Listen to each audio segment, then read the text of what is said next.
Hello guys, ഇന്ന് നമ്മളിവിടെ ഒരു ചിക്കൻ ഗ്രില്ല് ഉണ്ടാക്കാൻ പോവാണ്. സോ മസാലയൊക്കെ തേച്ചിട്ടുള്ള അമ്മയാണ്. അപ്പോൾ നമ്മൾ ഓവനിലാണ് ഗ്രില്ല് ചെയ്യാൻ വേണ്ടി പോകുന്നത്. അപ്പോൾ നമുക്ക് ഓവനിലേക്ക് വെക്കാം. സോ മസാലേൻ്റെ പ്രിപ്പറേഷനൊന്നും ഞാൻ വീഡിയോ എടുത്തിട്ടില്ല. ഇനി നമുക്ക് ഗ്രില്ല് സെറ്റ് ചെയ്യാം.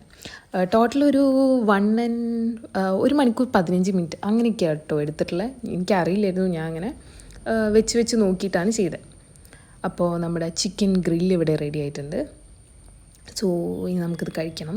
അപ്പോൾ നമുക്ക് ഗ്രില്ല് പുറത്തേക്ക് എടുക്കാം. സോ നല്ല ചൂടുണ്ട്. ഇതിങ്ങനെ തന്നെ നമുക്ക് കഴിക്കാൻ പറ്റില്ല, നമുക്ക് കട്ട് ചെയ്യാം. അപ്പോൾ ചെറിയ ചെറിയ പീസായിട്ട് ഇവിടെ കട്ട് ചെയ്യുന്നുണ്ട്.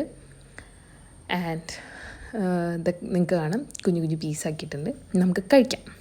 അപ്പോൾ ഇന്ന് കഴിക്കാൻ വേണ്ടിയിട്ട് പൊറോട്ട ഉണ്ട്, മയണൈസ് ഉണ്ട്, തക്കാളിക്കറി ഉണ്ട്, ആൻഡ് ഗ്രിൽ ചിക്കൻ ഉണ്ട്. നമുക്ക് ഒരു ഉള്ളിയൊക്കെ വെച്ചിട്ട് ഉള്ളി ഇവിടെ കട്ട് ചെയ്ത് വെച്ചാട്ടോ ഇതിൻ്റെ കൂടെ കഴിക്കാൻ. അപ്പോൾ നമുക്ക് കഴിച്ചു നോക്കാം.